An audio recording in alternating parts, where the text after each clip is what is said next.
Hello, my name is Stephanie and I work at the Sugar Lane Branch Library, but today you're joining me in my kitchen. I'm going to show you how to make my go-to party food, baked cheese balls. These are a Betty Crocker recipe that my mom used to make for special occasions. I only recently found out that they're considered kind of retro, but I'm going to say that anything made entirely of cheese, butter, and flour should be considered timeless. So if these are retro, they deserve a comeback. Let's start with our lineup of ingredients. We'll be using 8 ounces of cheese, 1 stick of butter, and 1 1/4 cup of all-purpose flour. I'll also show you a variation that uses green olives, but these are completely optional. The base recipe is just these 3 ingredients. You'll also want a cheese grater and an ungreased baking sheet. First, let's talk cheese. I'm using a sharp cheddar today, but you can use whichever sharpness you prefer. Colby or Colby Jack also works well, and if you like a little bit of a kick, you can try Pepper Jack. Now, I recommend buying the block of cheese and grating it yourself, because the pre-shredded cheeses often have added ingredients to prevent clumping, and those starches can do strange things to the consistency of the cheese balls when they bake.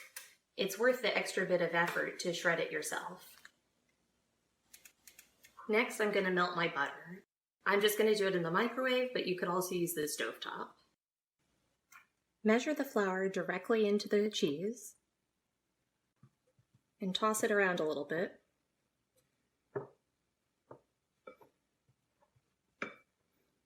Now pour the melted butter in. And mix it until it's completely incorporated.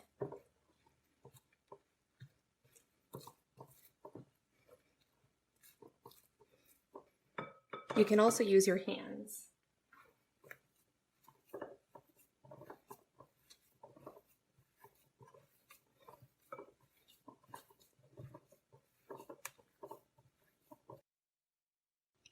It should form a soft dough, and you won't be able to see individual shreds of cheese anymore or any of the flour. If you're making them without olives, roll the dough into balls about 1.5 inches in diameter and space them a couple of inches apart on the baking sheet.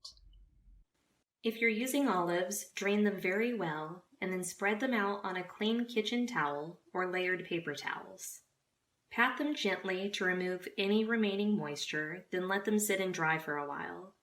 If they're even a little wet, the dough won't stick. Once they're completely dry, roll out a little bit of the dough, flatten it into a disc, and place an olive in the middle, then wrap the dough around it.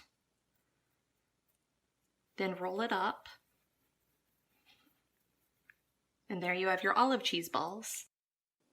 Once you're done rolling the dough, put the baking sheet in the refrigerator to chill for at least an hour. Preheat the oven to 400 degrees and then bake for about 15 minutes.